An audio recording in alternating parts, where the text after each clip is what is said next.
పరిశుద్ధుడు గనుడైన మా పరమ తండ్రి, ఉదయకాల సమయంలో ఈ మొదటి ఆరాధనలో ప్రభువా నిన్ను ఆరాధించే భాగ్యమును మాకు ఇచ్చారు. మీకు వందనాలు. కొంతమంది సాక్ష్యములు చెప్పడానికి సహాయం చేశారు, కీర్తనల గ్రంథాన్ని చదవడానికి సహాయం చేశారు. మీకు వందనాలు. ఇదిగో ప్రభువా, నీ విలువైన మాటలను మేము తెలుసుకోవడానికి, మా జీవితములను నీ వాక్యముతో కట్టుకోవడానికి మీరు మాకు ఇచ్చిన ఈ మంచి సమయాన్ని బట్టి మీకు వందనాలు. ప్రభువా, జ్ఞానము లేని వారము, బుద్ధి లేని వారము, బలహీనలము తండ్రి. నీ వాక్యాన్ని ధ్యానం చేసేంత శక్తి మాకు లేదు, కానీ నీ ఆత్మచేత మేము నింపబడితే అయ్యా మాకు నీ విలువలు తెలుస్తాయి. సహాయము దయచేయమని ప్రార్థన చేస్తున్నాం. నాతోని మాతోని మీరు మాట్లాడమని ప్రభు అయిన యేసుక్రీస్తు వారి పేట ప్రార్థన చేస్తున్నాం తండ్రి. ఆమేన్, ఆమేన్. గట్టి చెప్తాం ఒకసారి. ఆమేన్. Praise Lord. దేవుని నామానికి మహిమ కలుగును గాక. మరి నెహెమ్యా గ్రంథాన్ని మనం ధ్యానం చేసుకుంటున్నాం. నెహెమ్యా గ్రంథము, ఎస్తేరు గ్రంథం, ఎజ్రా గ్రంథం, ఇవి డానియేలు గ్రంథం, ఇవి చాలా ప్రాముఖ్యమైనటువంటి పుస్తకాలు బైబిల్లో.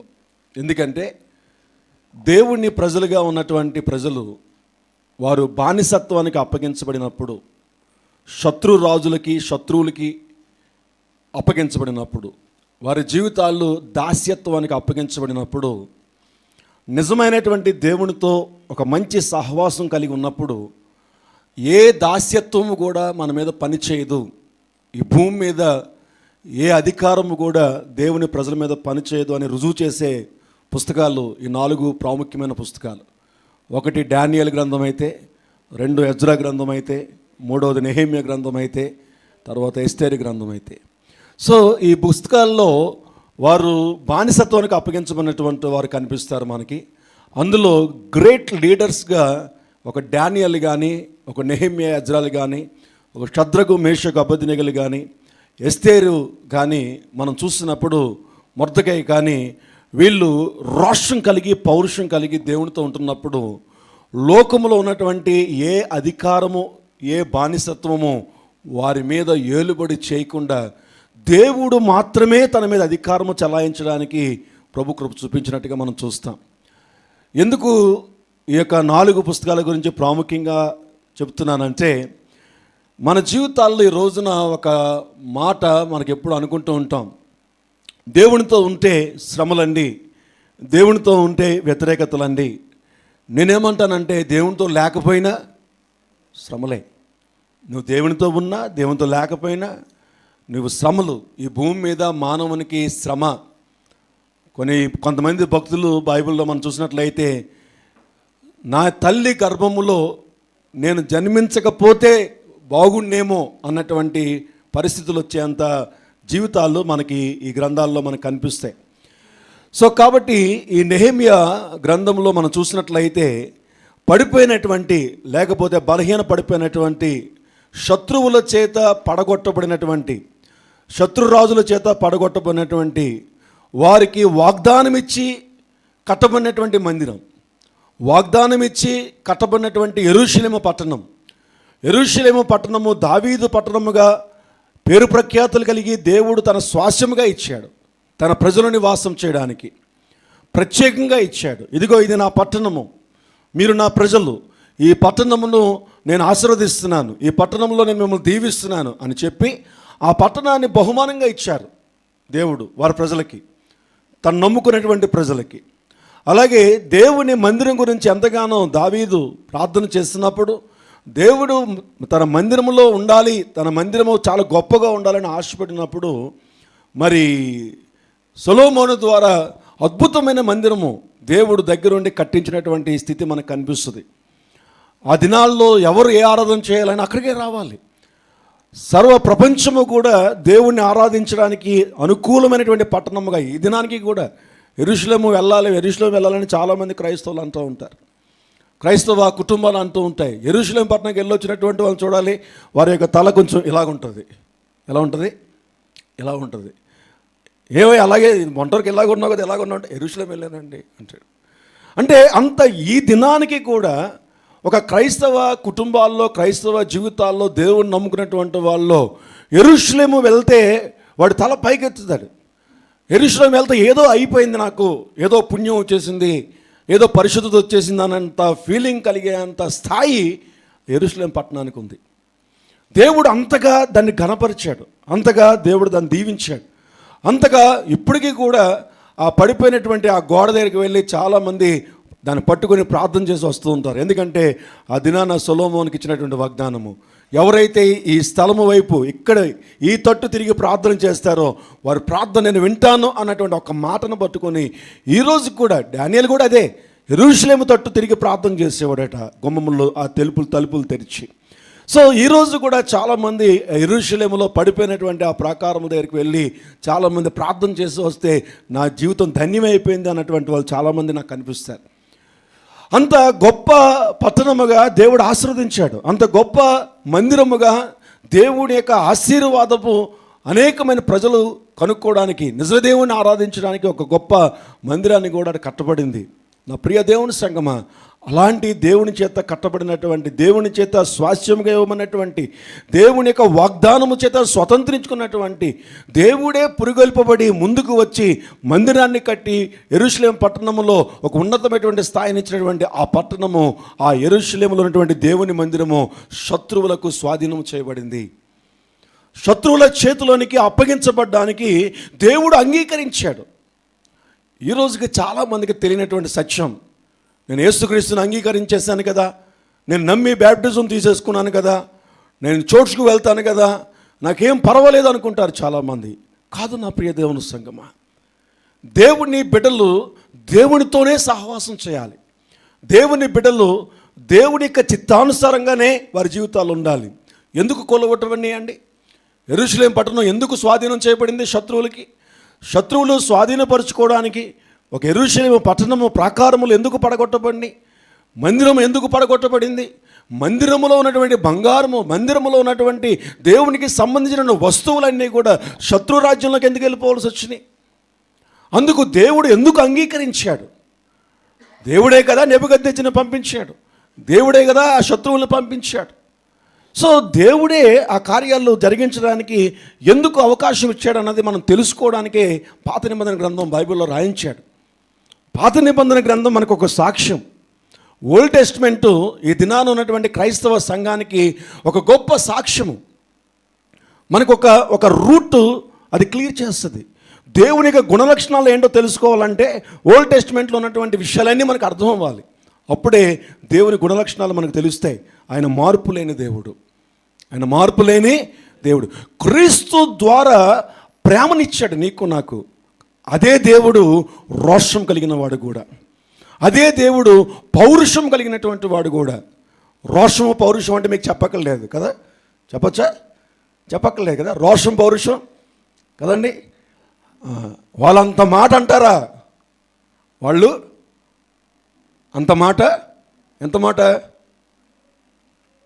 ఎంత మాట, అంత మాట, ఎంత మాట అండి? ఏం గుర్తు రావట్లేదా మీకు? గుర్తొచ్చినాయా లేదా? గుర్తు రావట్లేదా? వాళ్ళు అన్నారు కదండి అంత మాట, గుర్తు రావట్లేదా? అంత మాట వారు అన్నారు కాబట్టి, నన్ను అంత హీనంగా చూశారు కాబట్టి, కంఠంలోనా ఊపిరిలోనా అండి? కంఠంలోనేనా? ఓకే, కంఠంలో ప్రాణం ఉన్నంత వరకు వారు గుమ్మం తొక్కను. బా ఏం రోషాలండి! మన దేవుడు కూడా రోషం కలిగిన వాడే, మన దేవుడు కూడా రోషం కలిగిన వాడే. ఆయన స్వరూపంలోనే మనం నిర్మించబడ్డాం. కాకపోతే ఏంటంటే మనకి కొంచెం మన మనసు మోసకరమైంది, మోసకరమైనటువంటి జీవితాల్లో జీవించడం వల్ల దేవునికి దూరం అవుతూ ఉంటాం అంతే. దేవుడు కూడా రోషం కలిగిన వాడు, ఆయన పౌరుషం కలిగినటువంటి వాడు. ఎంత రోషం కలిగిన వాడంటే, ఎంత పౌరుషం కలిగిన వాడంటే, యథార్థవంతుడైనటువంటి జీవితంలో ఉన్నటువంటి పౌరుషం కలిగిన వాడు. ఆయన యథార్థవంతుడు, ఆయనతో ఉన్నవారు కూడా ఎలాగ ఉండాలి? యథార్థంగానే ఉండాలి. ఆయన పరిశుద్ధుడు, ఆయనతో ఉన్నవాళ్ళు కూడా ఎలాగ ఉండాలంటే పరిశుద్ధులుగానే ఉండాలి. ఆయన నీతిమంతుడు, ఆయనతో ఉన్నవారు కూడా ఎలాగ ఉండాలంటే నీతిమంతులుగానే ఉండాలి. That's enough. దానికి కామాలు ఇంకేం లేవు, ఫుల్ స్టాప్ అంతే. నేను యథార్థవంతుణ్ణి, మీరు యథార్థవంతులుగా ఉండాలి. నేను పరిశుద్ధుణ్ణి, మీరు పరిశుద్ధులుగా ఉండాలి. పరిశుద్ధులుగా ఉండడానికి మీరు ఇష్టపడితే నేను మిమ్మల్ని పరిశుద్ధపరుస్తాను. నీతిమంతులుగా ఉండడానికి ఇష్టపడితే నేను మిమ్మల్ని నీతిమంతులుగా తయారు చేస్తాను. యథార్థవంతులుగా ఉండడానికి మీరు నిశ్చయించుకుంటే నేను మిమ్మల్ని యథార్థవంతులుగా నేను తయారు చేస్తాను. దేవుడు గొప్ప పౌరుషము రోషం కలిగిన వాడు. అనేక మంది ప్రవక్తలను పంపించాడు. రోషం కలిగినటువంటి ప్రవక్తలను పంపించాడు. ఏలియా, ఎలీషా లాంటి ప్రవక్తలు, యెషయా లాంటి ప్రవక్తలు, ఆమోసు లాంటి ప్రవక్తలు, గొప్ప గొప్ప రోషం కలిగినటువంటి ప్రవక్తల్ని దేవుడు తన ప్రజల దగ్గర పంపించాడు. జాగ్రత్తలు చెప్పాడు. ఇదిగో ఇది దేవునికి ఇష్టం లేని పని. ఇదిగో మీరు అమావాస్యాలు లేదంటే దేవునికి ఇష్టం లేనటువంటి లోక సంబంధమైనటువంటి ఆచారాలు పాటిస్తున్నారు. దేవుణ్ణే మీరు కనపరచండి. ఇదిగో నిజ దేవుని వైపు తిరగండి అని ఎన్నిసార్లు ఎంతమంది ప్రవక్తలు వెళ్ళి చెప్పినా సరే వారు దేవుని మాటకు లోబడలేదు. చెప్పిన తర్వాత లోబడలేనటువంటి పరిస్థితిని బట్టి రోమీయులు రాసిన పత్రికలో ఒక మాట ఉంటుంది కదా, ఇది ఓల్డ్ టెస్ట్మెంట్ ఏమో అనుకున్నారు కనుక అదే మనకున్నటువంటి బాధ. ఈ రోజున తెలిసి తెలియని వాక్యాలు పట్టుకొని యూట్యూబ్లోకి వచ్చేస్తుంటే మనం దాన్ని పట్టుకొని లైక్ చేసేసి మరీ చూస్తున్నాం. రోమీయులు రాసిన పత్రిక 1వ అధ్యాయంలో మనం చూసినట్లయితే ఒక మాట నేను మీకు చూపిస్తాను. 21వ వచనం,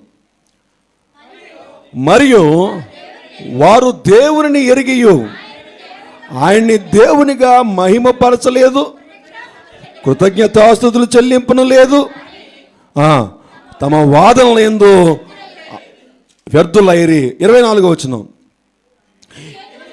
ఏ హేతువు చేత దేవుణ్ణి ఎరిగియు దేవుణ్ణి మహిమపరచలేదు. దేవుడంటే ఏంటో వాళ్ళకి తెలుసు. దేవుడు ఎటువంటి వాడో వారికి తెలుసు. దేవుని ప్రజలు ఎలాగుండాలో కూడా వారికి తెలుసు. దేవుణ్ణి ఎరిగియు, దేవుని యొక్క స్థితిగతులు ఎరిగియు, దేవుని యొక్క గుణలక్షణాలు ఎరిగియు, దేవుణ్ణి ఎరిగియు వారు దేవుణ్ణి మహిమపరచలేదు, దేవునికి కృతజ్ఞతాస్తుతులు చెల్లించలేదు. ఈ యొక్క హేతువు చేత వారు తమ హృదయములు దురాశను అనుసరించి తమ శరీరములను పరస్పరం అవమానపరుచుకున్నట్లు దేవుడు వారిని అపవిత్రతకు అప్పగించాను. జాగ్రత్తగా గమనించాలి. చాలాసార్లు మనం ఏమనుకుంటామంటే అపవిత్రత అపరిశుద్ధత అపవాదికి సంబంధించింది, లేకపోతే లోకానికి సంబంధించిన అనుకుంటాం. కానీ ఒక విషయాన్ని నేను ఈరోజు చెప్తున్నాను. కఠినమైన హృదయం కలిగి ఉంటే, ఒకసారి నువ్వు దేవుని వైపు తిరిగిన తర్వాత ఎంతమంది చెప్పినా దేవుని మాటకు లోబడకుండా ఉంటే, ఎంతమంది చెప్పినా ఎంతసార్లు నీకు ఎన్ని రకాలుగా వివరించినా నువ్వు దేవుని వైపు కానీ తిరగకుండా నా ఇష్టం, నా శరీరం ఏది కోరుకుంటే అది నేను చేస్తాను, నా మనసు ఏది కోరుకుంటే అది చేస్తాను, నా ఆలోచనలకి ఏది కావాలనుకుంటే అది చేస్తాను అని దేవునికి సంబంధించినటువంటి దాసులను కానీ దేవునికి సంబంధించిన భక్తులను కానీ నువ్వేంటి నాకు చెప్పేది, నాకు తెలీదా అనుకున్నట్లయితే జాగ్రత్త. దేవుడే అపవిత్రతకు అప్పగించేస్తాడు. ఒకసారి దేవుని చేత అపవిత్రతకు అప్పగించబడితే ఇది పాత నిబంధన కాదండి. రోమా సంఘానికి నూతన నిబంధనలో అపోస్తలుడైన పౌలు ద్వారా రాయబడినటువంటి పత్రిక ఇది. ఆ పత్రికలో చెప్తున్నాడు, ఈ హేతువు చేత దేవుడు అపవిత్రతకి మిమ్మల్ని అప్పగిస్తాడు. అంటే దాని అర్థం ఏంటంటే అపవిత్రమైనటువంటి అపవాది, అపవిత్రమైనటువంటి లోక సంబంధమైనటువంటి చీకటి నీ మీదకి ఏలుబడి చేస్తున్నానికి వచ్చినప్పుడు, నువ్వు నాశనం అయిపోవడానికి నీ మీద పన్నాగాలు పని నీ మీదకి అటాక్ చేస్తున్నప్పుడు దేవుడు కల్పించుకోడు. అది విడిచిపెట్టడం అంటే.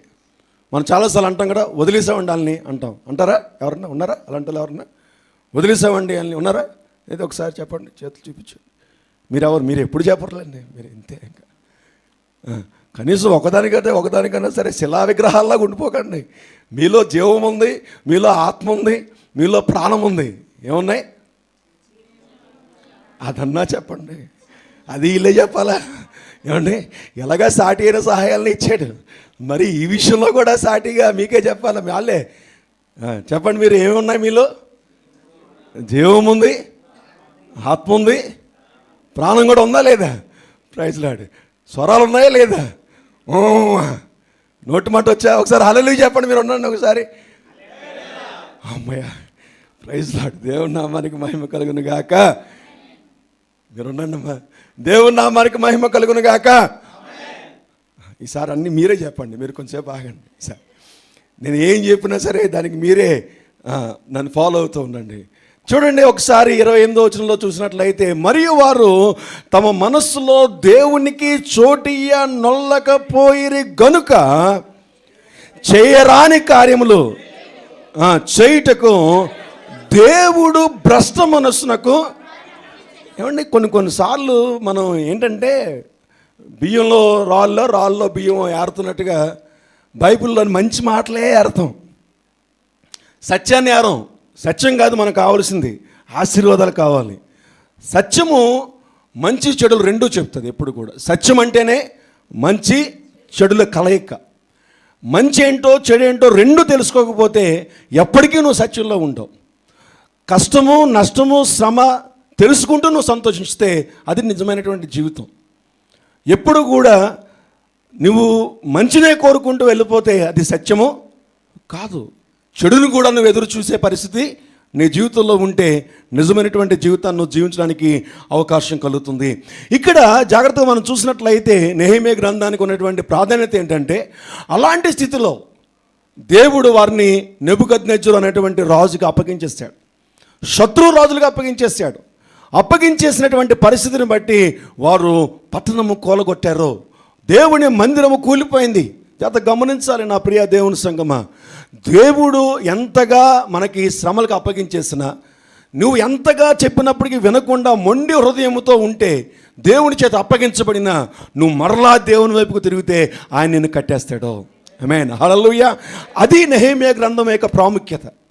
నెహెమ్యా గ్రంథం యొక్క ప్రాముఖ్యత ఏంటంటే, వారి పాప జీవితాన్ని బట్టి కూలగొట్టబడిని, వారికి ఉన్నటువంటి వ్యతిరేకమైనటువంటి జీవితాన్ని బట్టి దేవుడు వారిని అప్పగించేశాడు. అలాంటి స్థితిలో ఉన్నటువంటి వారికి కూడా దేవుడు మరలా తిరిగి పట్టణాన్ని కట్టుకోవడానికి, తిరిగి మరలా మందిరమును కట్టడానికి దేవుడు కార్యములు జరిగించడం ప్రారంభించాడు. సో మన జీవితాల్లో కూడా నా ప్రియ దేవుని సంగమా, ఎప్పుడు కూడా మన జీవితాలకు ముగింపు అన్నది దేవుడు ఇవ్వడు. ప్రతి ముగింపు కూడా ఒక ప్రారంభానికి సూచన. నీ జీవితం అంతమైపోతుంది, నా పరిస్థితి అయిపోతుంది అనుకుంటే తిరిగి మళ్ళీ కొత్తగా దేవుడు చిగురింపజేస్తాడు, తిరిగి నూతనమైనటువంటి చిగురుని ఇస్తాడు. ఎప్పుడు అంటే ఈ నెహెమ్యా గ్రంథాలను ఉన్నట్టుగా నువ్వు దేవుని వైపుకు తిరగలిగితే, దేవుని వైపుకు తిరిగి దేవుని యొక్క కార్యాలు చూస్తే. నెహెమ్యా గ్రంథం 6వ అధ్యాయంలో మనం చూస్తే, నెహెమ్యా గ్రంథం 6వ అధ్యాయంలో మనం చూస్తే 15వ వచనము 16వ వచనంలో మనం చూస్తే అక్కడ మనకి చక్కటి మాటలు కనిపిస్తాయి. చదవండి ఒకసారి గట్టిగా, అందరం కలిసి చదవండి. ఈ ప్రకారముగా ఏలూలు మాసము 25వ దినమందు, అనగా 52 దినములకు ప్రాకారమును కట్టుట సమాప్తమాయను.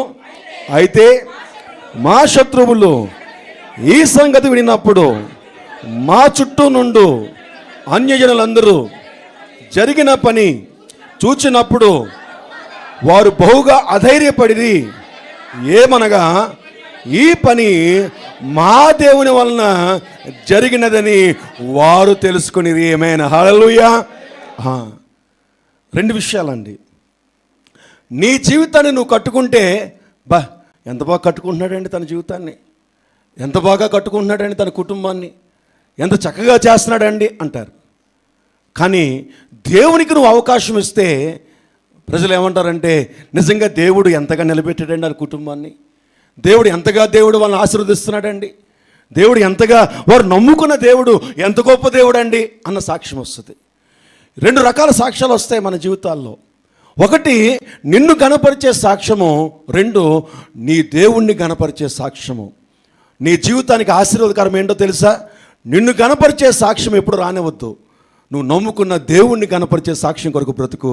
దేవుని కార్యాలు నీ జీవితంలో చూస్తాడు. దానికి ఒకటే ఉదాహరణ ఏంటంటే, నువ్వు దేవుని కొరకు నిలబడి చూపించు. ఇదిగో నేను దేవుని కొరకు నిలబడుతున్నానని నీ నోటి మాట, నీకున్నటువంటి ప్రతి ఒక్క క్రియ కూడా దేవుని కొరకు చేసి చూపిస్తే ప్రజలు చూస్తారు నిన్ను. ఆ దినాన్న నెహెమ్యాని అక్కడ ఉన్నటువంటి అనేకమైనటువంటి అన్ని జనాంగం చూశారు, బబులోనీయులు చూశారు, పారసిక దేశస్తులు చూశారు, అధికారులు చూశారు, రాజులు చూశారు వీరి యొక్క జీవితం ఎలాగుందో. డానియేలు జీవితాన్ని చూశారు, ఎస్తేరు జీవితాన్ని చూశారు, శద్రకు మేషకు అబద్రికుల జీవితాలను చూశారు, గొప్ప గొప్ప అన్య రాజులు, దేవుణ్ణి ఎరగనటువంటి రాజులు చూశారు. కాబట్టి వారు అంటున్నారు, నువ్వు నమ్ముకున్న దేవుడు గొప్ప దేవుడు. నా ప్రియ దేవుని సంగమా, వస్తుందా? నీ కుటుంబంలో సాక్ష్యము, నీ జీవితంలో సాక్ష్యము, అన్ని జనాంగమట ఆ సాక్ష్యం చెప్పాలట. నెహెమ్యా గ్రంథములో చివరికి ఎంతో కష్టపడింది ఎవరు? నెహెమ్యా. ప్రయాసపడింది ఎవరు? నెహెమ్యా. పోగొట్టుకున్నది, తనకున్న ధనాన్ని పోగొట్టుకున్నాడు, తనకున్నటువంటి ఇష్టాలను పోగొట్టుకున్నాడు, తనకున్నట్టు చక్క రాజుగారి దగ్గర గిన్నె అందించే గొప్ప భాగ్యవంతుడు, రాజుగారి భవనంలో నివాసం చేసే, రాజుగారి దగ్గరే నివాసం చేసే, రాజుగారికి చక్కగా ఆ గిన్నె అందించే ఒక ఉన్నతమైనటువంటి స్థాయిలో ఉన్నటువంటి చక్కటి వ్యక్తి, దేవుని చేత దీవించబడినటువంటి నెహెమ్యా, దేవుని చేత ఆశీర్వదించబడినటువంటి నెహెమ్యా ఎంతగా ఆశీర్వదించబడ్డాడంటే, బానిసత్వము కలిగినటువంటి దేశంలో, బానిసత్వము కలిగినటువంటి బ్రతుకుల్లో, తన ప్రజలు అనేక మంది బానిస బ్రతుకుతున్నటువంటి దినాల్లో రాజు పక్కన నివాసం చేసేంత స్థాయిలోనికి దేవుడు నెహెమ్యాని ఏర్పాటు చేస్తే, నెహెమ్యా దేవుని యొక్క చిత్తము, దేవుని యొక్క వాక్యము, దేవుని యొక్క ఉద్దేశాలు నెరవేర్చడానికి తనకున్న స్థానాన్ని విడిచిపెట్టేసి ఏమీ లేని వాడి కింద యెరూషలేం పట్టణమునకు వెళ్ళి అక్కడ యెరూషలేం పట్టణం కట్టడానికి, లేదంటే దేవుని మందిరము కట్టడానికి తన అహర్నిశలు తన యొక్క వాక్యాలను చూసినట్లయితే 24 గంటలు పనిచేసేవాడట. తన బట్టలు ఎప్పుడు మార్చుకునేవారంటే బాగా నలిగిపోయిన తర్వాత తప్పని పరిస్థితుల్లో తప్పితే బట్టలు కూడా మార్చుకోకుండా పనిచేసినటువంటి పరిస్థితి. తను గవర్నర్గా దేవుడు ఆశీర్వదించాడు. ఆ గొప్ప స్థాయిని చూసి, ఆహా, నా కుమారుడు ఎంత గొప్పవాడు, నా మందిరం కట్టడానికి, కూలగొట్టుకున్నటువంటి నా పట్టణం కట్టబడడానికి వస్తున్నాడు కదా అని దేవుడు ఊరుకున్నాడంటే ఊరుకోలేదండి. నెహెమ్యాని ఉన్నతమైనటువంటి స్థానము, గవర్నర్ స్థానాన్ని ఇచ్చాడు. అయినా సరే ఆ గవర్నర్ స్థానాన్ని పక్కన పెట్టాడు. గవర్నర్గా తనకు వస్తున్నటువంటి ప్రతి లాభాన్ని, ప్రతి జీతాన్ని పక్కన పెట్టాడు, ప్రతి ధనాన్ని పక్కన పెట్టాడు. నాకు అవసరం లేదన్నాడు. దేవుని కొరకు పనిచేయడం ప్రారంభించాడు, దేవుని చిత్తం కొరకు పనిచేయడం ప్రారంభించాడు, దేవుని ఉద్దేశాలు నెరవేర్చడం కొరకు ప్రారంభించాడు. దేవుడు తనతో ఏం చెబుతున్నాడో ఆ పని చేయడానికి ఒక పనివాడి కింద కష్టపడ్డాడు. నా ప్రియ దేవుని సంగమా, దేవుడు ఎంతగా నిన్ను బలపరిచినా, ఎంతగా నిన్ను దీవించినా, ఎంతగా ఉన్నతమైనటువంటి స్థాయికి వెళ్ళిపోయినా తల గర్వంతో పైకెత్తకు, నేను అని చెప్పకు, నా దేవుడు అని చెప్పు. ఈ స్థితికి రావడం గల కారణము నా దేవుడు అని చెప్పు. చెప్పడం కాదు, నీ క్రియల ద్వారా లోకానికి చూపించు. అప్పుడు నీ దేవుడు ఘనపరచబడతాడు. బైబిల్లో ఒక చక్కటి మాట ఉంటుంది, ఎవరైతే నన్ను ఘనపరుస్తారో నేను వారిని ఘనపరుస్తాను. నువ్వు ఏం విత్తుతావో అదే నువ్వు కోస్తావు. నువ్వు అనుకుంటే నీ జీవితము ఒక దినాన్ని నశించిపోతుంది. బైబిల్లో ఒక చక్కటి మాట ఉంటుంది చూడండి.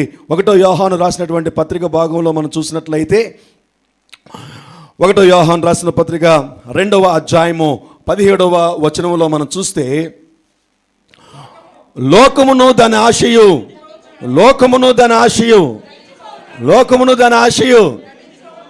ఎందుకు అరిగిపోయిన రికార్డులకు అలాగరుతున్నారు పాస్టర్ గారు? ఏ రికార్డు? అరిగిపోయిన రికార్డు, గ్రామ్ఫోన్ రికార్డులు అరిగిపోతే పాడిందే పాడుతూ ఉంటుందట. అలాగా చెప్పండి ఒకసారి. లోకమును దాని ఆశయు గతించిపోవచ్చున్నవి, కానీ దేవుని చిత్తమును జరిగించేవాడు నిరంతరము నిలుచును. లోకములో నువ్వు ఎంత స్థితిలో ఉన్నావు అన్నది కాదు ముఖ్యము, లోకములో నువ్వు ఏ స్థితిలో ఉన్నావు అన్నది కాదు ముఖ్యము, లోకములో ఎంతగా దేవుని చిత్తాన్ని చేస్తున్నావు, లోకములో ఎంతగా దేవునికి ఇష్టమైనటువంటి జీవితాన్ని జీవిస్తున్నావు. నీ ఇష్టమైనటువంటి జీవితాన్ని కాక దేవుని ఇష్టముగా జీవించినట్లయితే దేవుడు నీ ఇష్టాన్ని నెరవేరుస్తాడు. నీ ఇష్టం కొరకు బ్రతుకు, ఆశపడు, దేవుడు ఖచ్చితంగా దీవిస్తాడు. కానీ నీ ఆశ కొరకు నువ్వు బ్రతకు, దేవుని చిత్తం కొరకు నువ్వు బ్రతుకుతే నీ ప్రతి ఆశను దేవుడు నెరవేరుస్తాడు. ప్రతి కార్యము దేవుని తరపున ఉండి యుద్ధము చేస్తాడు. అందుకని అంటాడు, నీ జీవితము ఎలా ఉండాలి అంటే దేవుని చిత్తాన్ని నెరవేర్చేవారిగా ఉండాలి. ఇక్కడ నెహెమ్యా జీవితంలో మనం చూసినట్లయితే తిరిగి పడగొట్టబడినటువంటి పట్టణము రోజుల్లో కట్టడానికి దేవుడు సహాయం చేశాడు. అనేకమైన రాజుల్ని తిరిగి లేపుకున్నాడు. ఒకే ఒక కారణం ఏంటయ్యా అంటే తిరిగి వారు దేవుని చిత్తానికి లోబడే మనస్సు కలిగి ఉన్నారు. ఆమేన్, హల్లెలూయా, హల్లెలూయా. చూడండి, ఎఫెసీయులు రాసిన పత్రికలో కూడా ఒక చక్కటి మాట ఉంటుంది, చూద్దామా? ఎఫెసీయులు రాసిన పత్రిక 2వ అధ్యాయంలో మనం చూసినట్లయితే, ఎఫెసీయులు రాసిన పత్రిక 2వ అధ్యాయము 19వ వచనం నుంచి జాగ్రత్తగా అందరూ గట్టి స్వరముతో బైబిల్ తీసి చదవడానికి ప్రయత్నం చేద్దాం. కాబట్టి మీరిక మీదట పరజనులను పరదేశులనై ఉండగా పరిశుద్ధులతో ఏక పట్టణస్థులను. సంఘానికి రాస్తున్న పత్రిక ఇది. ఎవరికి రాస్తున్న పత్రిక? సంఘానికి రాస్తున్న పత్రిక. సంఘము అనగా అన్య జనాంగము, క్రీస్తును అంగీకరించిన వారు కొరకు ఏర్పాటు చేయబడిన సంఘము. ఇశ్రాయేలు ప్రజలకు వాగ్దానంతో దేవుడు నడిపిస్తున్నట్లయితే, ఇశ్రాయేలు యొక్క 12 గోత్రాలతో దేవుడు వాగ్దానము చేసి నడిపిస్తున్నట్లయితే, ప్రభు అయినటువంటి యేసుక్రీస్తు ద్వారా నూతన నిబంధనతో నడిపిస్తున్నటువంటి వారు ఎవరైనా ఉన్నారంటే మనం అందరము కూడా. న్యూ కవెనెంట్, నూతనమైనటువంటి నిబంధన.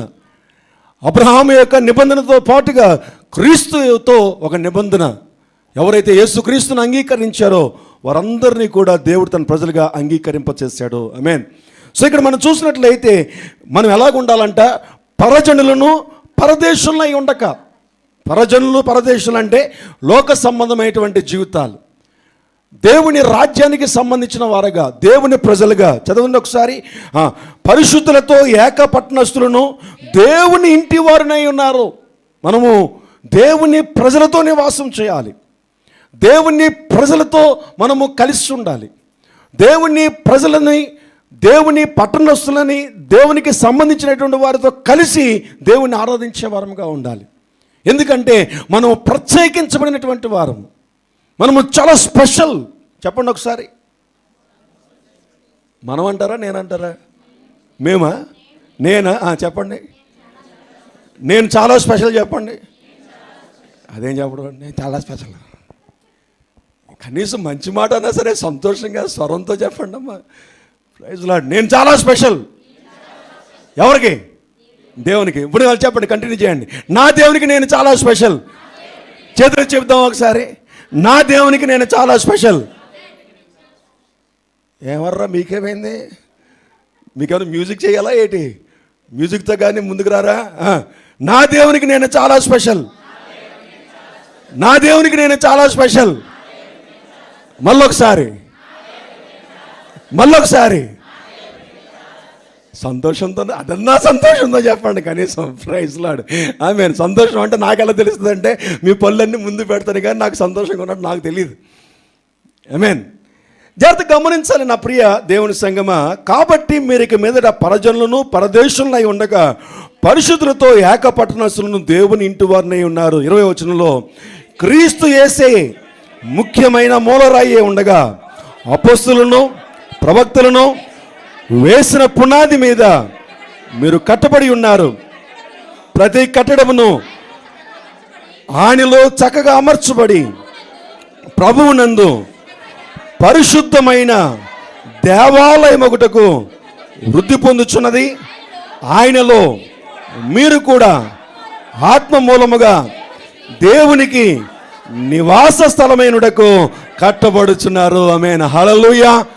ఆ దినాన నెహెమ్యా పడగొట్టబడినటువంటి దేవుని మందిరము తిరిగి కట్టడానికి దేవుడు సహాయం చేస్తే, ఈరోజు నూతన నిబంధనలో దేవుడిని చెప్తున్న మాటలు ఏమిటో తెలుసా? నీ దేహమే దేవుని మందిరముగా దేవుడు కట్టడానికి ఇష్టపడుతున్నాడు. అది పడగొట్టబడింది ఈ లోకము చేత, లోకం పరిస్థితుల చేత, లోకమైనటువంటి చీకటి చేత అది అపవిత్రపరచబడింది, అది అపరిశుద్ధపరచబడింది. దేవుడు నివాసము చేయడానికి అనుకూలమైనటువంటి పట్టణముగా లేదా అనుకూలమైన దేహముగా లేనప్పుడు ప్రభువైనటువంటి క్రీస్తు రక్తంతో మనం కడగబడ్డాం, మనం పరిశుద్ధపరచబడ్డాం. ఇప్పుడు ఎవరి కొరకు కట్టబడుతున్నామంటే ప్రభువు కొరకు మనం కట్టబడుతున్నాం. ఆమేన్. హల్లెలూయా. హల్లెలూయా. మనం ధైర్యంగా చెప్పాలంటే ఒక రోజున, ఇదిగోనయ్యా నీ కొరకు నేను కట్టబడుతున్నానని చెప్పాలి. ప్రతిరోజు కూడా మనం పరిశీలన చేసుకోవాలి. నెహెమ్యా ప్రతిరోజు పరిశీలన చేసుకునేవాడు. ప్రతిరోజు కూడా ఒక ఆలోచన ఉండేది తనకి. అరే ఇప్పుడు ఎలాగా, ఎటువంటి వ్యతిరేకతలు వస్తాయి, ఎటువంటి శత్రువులు వస్తారు, వాటితో నేను ఎలాగ నేను వాళ్ళతో నేను ఫైట్ చేయాలి, ఎలాగ నేను వారి నుంచి తప్పించుకోవాలి, ఎలాగ నేను వారికి ఆన్సర్ చేయాలి, ఎలాగైనా సరే ఈ పట్టణమును కట్టేయాలి, ఎలాగైనా సరే ఈ మందిరాన్ని కట్టేయాలి, డేస్లో కట్టేయాలని చెప్పి తను ముందుకు పరిగెడుతున్నట్టుగా నువ్వేం చేయాలంటే, నా యొక్క జీవితము దేవుని మందిరముగా కట్టబడాలి, నేను దేవుని మందిరముగా కట్టబడాలి, దేవుడు నివాసం చేసే నివాస స్థలముగా కట్టబడాలి అన్నటువంటి ఆలోచన, ఆశ నీళ్ళనుకు వస్తే దేవుని కార్యాలను చూస్తావు. దేవుని కార్యాలు చూడడానికి దేవునికి సహాయం చేస్తాడు నా ప్రియ దేవుని సంగమా. అప్పుడు నీ హృదయము ఆనంద సంతోషములు గంతులు వేస్తూ ఉంటుంది. ఏ శ్రమ కలిగినా, ఏ వ్యతిరేకత కలిగినా, ఏ విరోధం కలిగినా నీ మనసు ఎలాగుంటుందో తెలుసా? సమాధానముగా ఉంటుంది, సమాధానముగా ఉంటుంది. ఎన్ని వ్యతిరేకతలు రాని, ఎందుకో తెలుసా?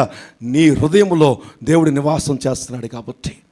నీ శరీరము దేవునికి నివాస స్థలముగా నువ్వు డెడికేట్ చేసుకున్నావు కాబట్టి ఆయన ఎక్కడుంటే అక్కడ ఆనందము, ఎక్కడుంటే అక్కడ సంతోషము. అందుకని అంటాడు, ఆయనకి ఇష్టలైన మనుషులకు భూమి మీద సమాధానము. మనం గుర్తుపెట్టుకోవాలి అవన్నీ కూడా. ఏదో క్రిస్మస్ టైంలో జ్ఞాపకం చేసుకోవడం, ఏదో యేసు టైంలో జ్ఞాపకం చేసుకోవడం, ఏదో పండగ టైంలో మాత్రమే జ్ఞాపకం చేసుకోవడం కాదు.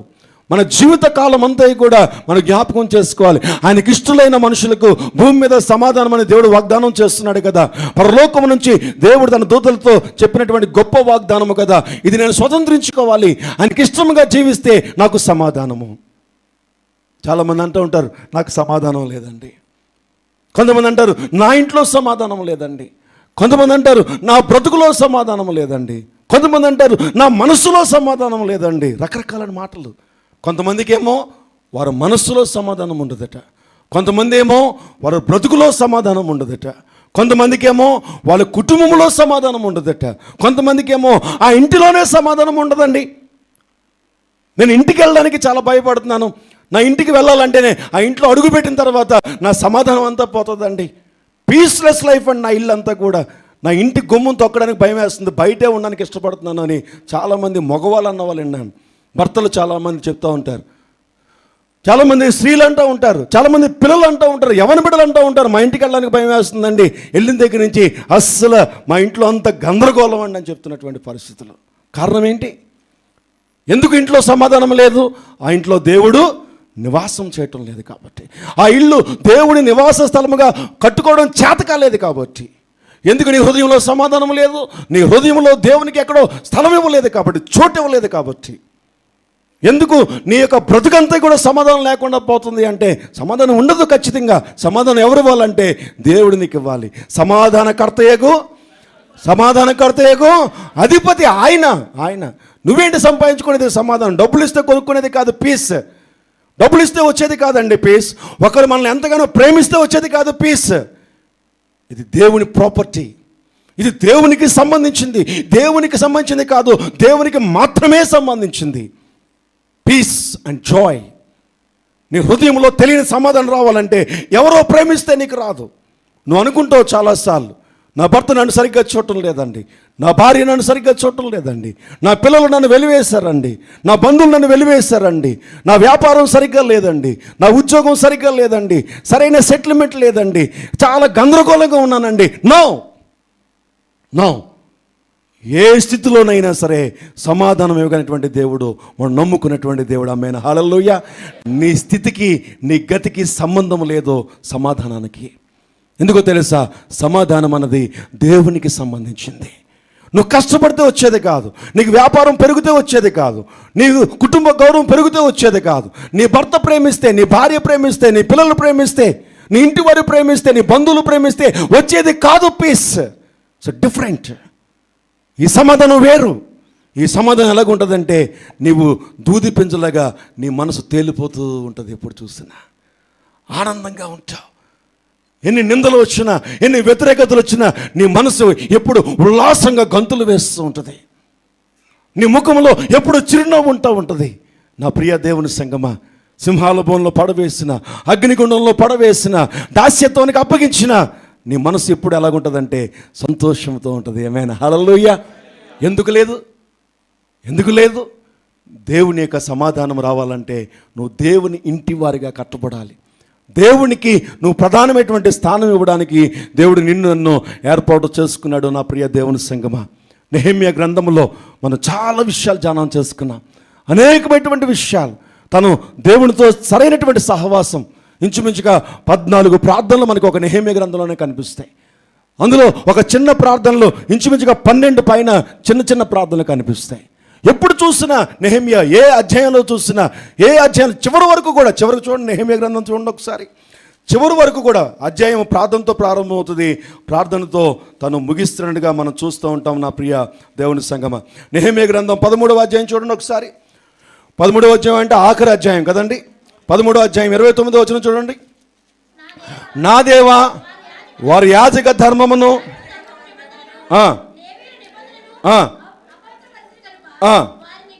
చూడండి, ప్రార్థనతో ముగిస్తున్నాడు. ప్రార్థనతో ప్రారంభించాడు, ప్రార్థనతో ముగిస్తున్నాడు. 13వ అధ్యాయం 14వ వచనం చూడండి. నా దేవా ఈ విషయంలో నన్ను జ్ఞాపకం ఉంచుకొని దేవుని మందిరమునకు దాని ఆచారమునకు జరుగుబాటునకు నేను చేసిన ఉపకారములను మరొకడు ప్రార్థన చేస్తున్నాడు. మీరు ఎక్కడ చూసినా సరే ప్రార్థన ప్రార్థన ప్రార్థన కనిపిస్తుంటుంది నా ప్రియ దేవుని సంగమ. 1వ అధ్యాయంలో చేసిన ప్రార్థన, ప్రతి అధ్యాయంలో కూడా ఎక్కడో ఒక చోట చిన్న ప్రార్థన. దేవా నన్ను బలపరచు, నా చేతులను బలపరచు, నా శత్రువుల మీద నేను జయం పొంది కూడా నాకు సహాయం చేయి, ఈ పనిలో నాకు సహాయం చేయి. తన హృదయం ఎప్పుడు కూడా దేవుని వైపు తిరుగుతుంది. ఎందుకు అంటే తను ఒక పని మీద తను వచ్చాడు. దేవుడు తనకు ఒక పనిని అప్పగించాడు. మన గడిచిన దినాల్లో చెప్పుకున్నాయే, నేను దాన్ని జస్ట్ టచ్ చేసుకుంటూ ముగిస్తున్నాను ఈ రోజున. ఎందుకంటే 7వ అధ్యాయం నుంచి సంస్కరణలు స్టార్ట్ అవుతాయి. ఆ తర్వాత 7వ అధ్యాయం నుంచి దేవుడు ఆ యొక్క మందిరం కట్టేసిన తర్వాత ఆ యొక్క 12వ అధ్యాయంలో దాన్ని ప్రతిష్ఠిస్తాడు. తర్వాత మళ్ళీ 11వ అధ్యాయం వరకు కూడా, అనగా 7, 8, 9, 10, 11 అధ్యాయాల వరకు కూడా వారు అనేకమైనటువంటి కార్యాలు జరిగిస్తూ ఉంటారు. వారికి ఉన్నటువంటి పాప జీవితాన్ని బలి అర్పణలు చేస్తూ అనేకమైన సంగీతకారులను ఏర్పాటు చేస్తాడు. ఆ యొక్క సేవకులను ఏర్పాటు చేస్తాడు, లేవీలను ఏర్పాటు చేస్తాడు. ఎజ్రా లెగిసి బైబిల్ చదువుతాడు. ఎజ్రా కనిపిస్తాడు మనకి అక్కడ. మళ్ళీ ఎజ్రా లెగిసి బైబిల్ చదువుతాడు, ధర్మశాస్త్రం చదువుతాడు. అందరూ లెగిసి బైబిల్ చదువుతూ మొదలు పెడతారు, బలి అర్పణ చేయడం మొదలు పెడతారు. వారు పాప జీవితం ఒప్పుకోవడం ప్రారంభిస్తారు. అనేక మంది మళ్ళీ దేవుని మందిరానికి వస్తారు. గొప్ప కార్యాలు జరగడం ప్రారంభించబడుతూ ఉంటుంది నా ప్రియ దేవుని సంగమ. ఆ తర్వాత 12వ అధ్యాయంలోకి వచ్చేటప్పటికి మరలా తిరిగి ప్రతిష్ఠిత కార్యక్రమం కూడా మనకి జరగడం అన్నది మనం చూస్తాం ఈ యొక్క అధ్యాయంలో మనం చూసినట్లయితే. కాబట్టి తన యొక్క జీవితం అంతా కూడా 6వ అధ్యాయం వరకు మనకు కనిపిస్తుంది, తన యొక్క మందిరం కట్టబడడం వరకు కూడా. కాబట్టి మన జీవితాల్లో ప్రభు కొరకు కట్టుకోవాలి. యోబు భక్తుడు 4 ప్రాముఖ్యమైన విషయాలు చెప్తాడు. చూద్దాం ఒకసారి. 4 ప్రాముఖ్యమైనటువంటి విషయాలు యోబు గ్రంథంలో మనకు కనిపిస్తాయి. చూద్దాం ఒకసారి. 11వ అధ్యాయంలో మనం చూస్తే, యోబు గ్రంథము 11వ అధ్యాయంలో మనం చూసినట్లయితే 13వ వచనంలో 4 సూత్రాలు చెప్తాడు. మన యొక్క చీకటిగా అటువంటి మన జీవితాల్లో ఒక విధంగా చెప్పాలంటే నెహెమ్యా లాంటి యెరూషలేము పట్టణం చీకటి అయిపోయింది. యెరూషలేము పట్టణం చీకటి అయిపోయింది. దేవుని మందిరం చీకటి అయిపోయింది. చీకటి అయిపోయిందంటే వెలుగు లేదు, అది కార్యాలు జరగటం లేదు, వాళ్ళ బ్రతికేంటో తెలియటం లేదు. దాస్యత్వానికి అప్పగించబడినటువంటి వారిలో మళ్ళీ తిరిగి దేవుడు వెలుగునిచ్చాడు. ఈ రోజున నా జీవితాల్లో కూడా వెలుగునివ్వాలంటే 4 సూత్రాలు సమయాన్ని బట్టి మనం చూద్దాం. ఎన్ని సూత్రాలు చూద్దాం. 11వ అధ్యాయం 13వ వచనం. నెంబర్ వన్ గట్టిగా చెప్పాలి. నీవు నీ మనస్సును తిన్నగా నిలపాలట. Straight, no deviations, no diversions, only one way, ఒకటే రూట్. దేవునికి ఏ పని ఇచ్చాడు? ఎందుకొరకు దేవుడు నిన్ను పిలుచుకున్నాడు? ఎవరు ఏం చెబితే అది, ఎవరు ఎక్కడ పిలిస్తే అక్కడికి, ఎవరు ఏం చెబితే ఆ డీవియేషన్. ఒక ఉద్యోగం అనుకుంటావు, ఏదో ఒక వ్యాపారం అనుకుంటావు, ఇంకోటి వచ్చి ఇంకోటి చెప్తాడు, అది చేసేస్తావు. ఒక బిజినెస్, ఒక ఉద్యోగానికి ఏదో నువ్వు ముందుకు వెళ్తావు, దేవుడు చెప్పాడు అనుకుంటావు, ప్రార్థన చేస్తావు, 3 దినాలు ఉపవాసం ఉంటావు. నాకే చెప్తారు చాలామంది, ఫస్ట్ కానీ 3 దినాలు ఉపవాసం ఉన్నానండి, ప్రార్థన చేశానండి, దేవుడు ఈ ఉద్యోగాన్ని ఇస్తున్నాడండి. 4వ రోజున చెప్తున్నారు మళ్ళీ, లేదండి ఆ ఉద్యోగం కాదని ఇంకొక ఉద్యోగం. ఎవరు చెప్పారు? మా తాతయ్య గారు చెప్పారండి. ఎక్కడి నుంచి వచ్చాడు ఈ తాత? నీ తాత నీ దగ్గర పెట్టుకో. నీ తాతకి 3 పూట్ల భోజనం పెట్టు.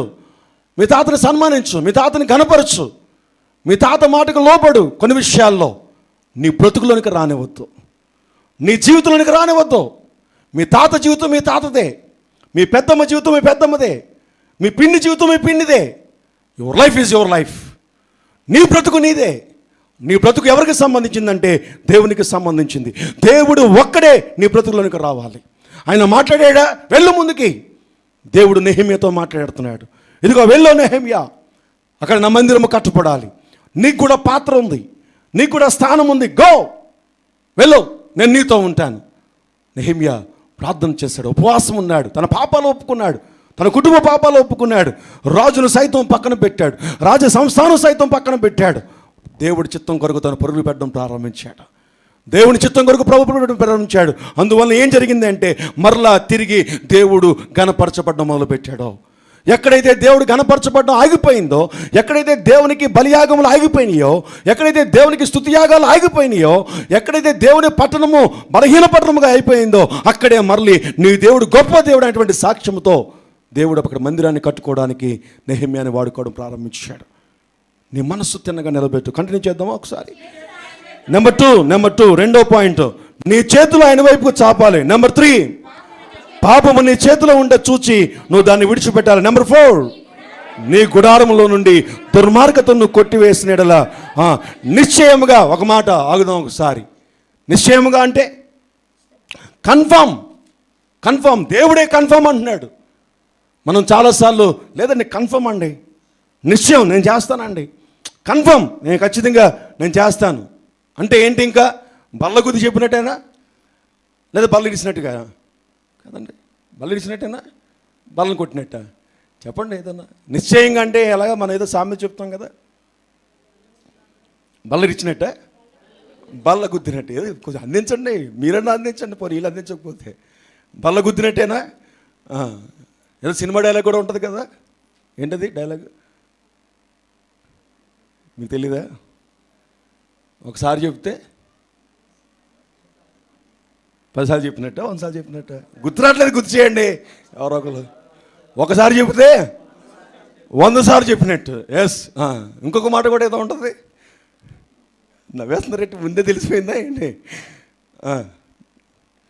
నేను కానీ ఒకసారి చెప్పానంటే నా మనసు, నా మాట చెప్పండి అమ్మా.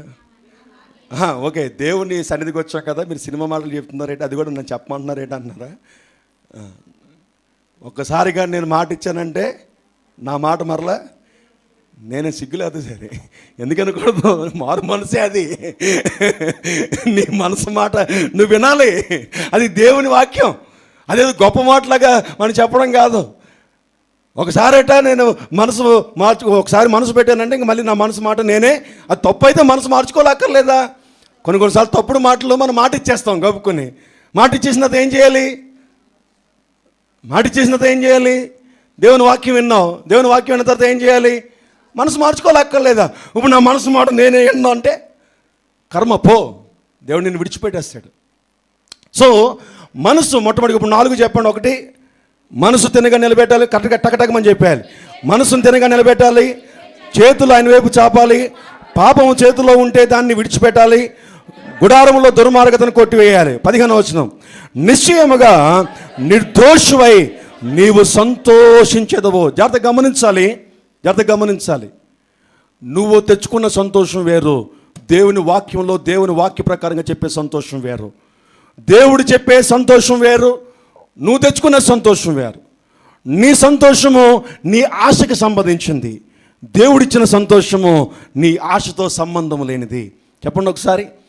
నా సంతోషము నా ఆశతో సంబంధించింది, దేవుడిచ్చే సంతోషము నా ఆశతో సంబంధము లేదు. నువ్వు అనుకున్న కోరిక నెరవేర్చబడకపోయినా, నువ్వు అనుకున్నటువంటి ఆలోచనలు నెరవేర్చకపోయినా, నువ్వు ఒకటి అనుకుని ఇంకోటి జరిగినా, ఏదో అనుకుని ఏదో జరిగినా, దేవుని యొక్క సంతోషము నిశ్చయంగా ఉంటుంది నీకు. ఆయన సంతోషము డిఫరెంట్, నీతో సంబంధం లేనటువంటి సంతోషము, నీ జీవితంతో నీ బ్రతుకుతో సంబంధం లేనటువంటిది దేవుడిచ్చే సంతోషము. అది కావాలి మనకి, అది మనం తెచ్చుకున్నది, అది దేవుడు మనకి ఇచ్చింది. లోకానికి లేనిది నీకు ఇచ్చింది. నువ్వేం చేస్తావో తెలుసా?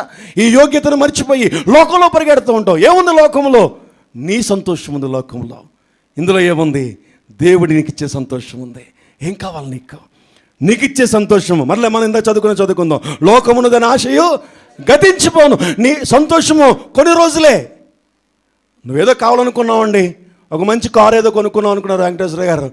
అనుకోవడం ఏంటి? దేవుడు వాగ్దానం చేశాడు, ఈ సంవత్సరంలో కారు కొంటున్నారు. అది చెప్పం, ఆయన కొనేసుకుంటున్నాడు. ఆయన కొనుక్కోకూడదా? ఆమె చెప్పండి ఒకసారి గట్టిగా. ఆమె ఏదైనా చెప్పినప్పుడు ఆమె చెప్పడం కానీ, సంతోషంగా ఆ సేవకుడిని మనం వెంబడించడం కానీ, ఆ మాటలకు మనం కంటిన్యూ చేయడం కానీ అదేం లేదు. అనుకుందాం ఈ సంవత్సరంలో వెంకటేశ్వర గారు కారు కొనాలనుకున్నారు. వెంటనే చూడ ఎంత చక్కగా అవుతున్నారు, దేవిగా చూడండి ఎంత, అక్కడ అన్నిటి చూడండి ఎంత చక్కగా అవుతుందో. దేవుడు ఇచ్చినట్టుగా కారులో వెళ్ళిపోతున్నట్టుగా ఫీల్ అవుతున్నారు. ప్రైజ్ లార్డ్, ఆమేన్, హల్లెలూయా, కలుగును గాక. ఇప్పుడు కారు వచ్చేసింది వాళ్ళ ఇంటికి. చిన్న కారు అనుకున్నారు, పెద్ద కారు కొనేశారు. ఎలాగా అన్న ఆమెను అంటున్నారు, మీరు ఎవ్వరు అంటలేదు, ఆవిడ అంటున్నారు. Praise Lord. సో పెద్ద కారు వచ్చేసింది. ఇప్పుడు ఎలాగుంటాయండి వాళ్ళ మొఖాలు? దాంట్లో ఎలాగుంటాయి? సంతోషంగా ఉంటాయి. ఎన్ని రోజులు ఉంటుంది? ఒక 4 రోజులా? ఒక 20 రోజులు తుడిసిందే తుడుస్తూ ఉంటాడు వెంకటేశ్వర గారు. వెళ్ళి తుడిసిందే తుడుస్తూ ఉంటారు. క్లీన్గా ఉండాలి, క్లీన్గా ఉంచాలి. 10 సార్లు కవ్వ మధ్యలో వెళ్ళి అక్కడ ఎవరిని తీస్తారా అని చెప్పి, ఎందుకంటే కింద పెట్టాలి కదా, ఆయన కొండ మీద ఉంటున్నారు. సో మళ్ళీ అర్ధరాత్రి మెలకు వస్తే మళ్ళీ బయటికి వెళ్ళి ఏమన్నా ఆ కవర్ ఏమైనా తీస్తారా మళ్ళీ సర్దుకొని వస్తూ ఉంటారు. 2 రోజులు, కొన్ని రోజులే. ఆ తర్వాత దేవి గారు అంటారు, ఏమైనా కిందగా ఏం అవ్వదులేవే ఉండు అంటారు. అయిపోయింది అక్కడతో. ఆ తర్వాత దాని వంక కూడా చూడడం, దాన్ని సరిగ్గా చూడడం. బైబిల్ అంటుంది, లోకంలో దాని ఆశయం గతించిపోతాయి.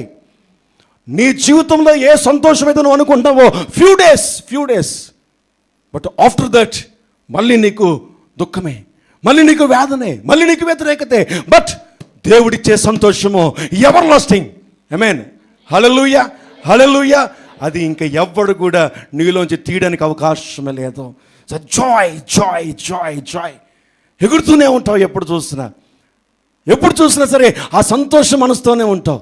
ఎవరికి తెలియదు నీకున్నటువంటి శ్రమ, ఎవరికి తెలియదు నీకున్నటువంటి వేదన, ఎవరికి తెలియదు నీకున్నటువంటి దుఃఖము. ఎప్పుడు ఇస్తాడు దేవుడు ఆ సంతోషాన్ని?